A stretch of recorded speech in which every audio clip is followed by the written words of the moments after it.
Invasi Rusia juga berimbas pada naiknya harga emas. Di Makassar, kenaikan harga emas bervariasi mulai dari Rp50.000 hingga Rp80.000 per gram.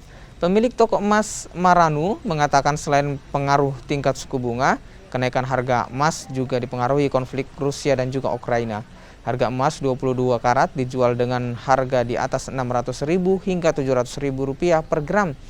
Sementara emas 23 karat dijual di atas Rp800.000 hingga Rp900.000 per gram. Dan emas 24 karat dijual Rp800 hingga Rp900.000 per gram, tergantung model dan juga berat emas.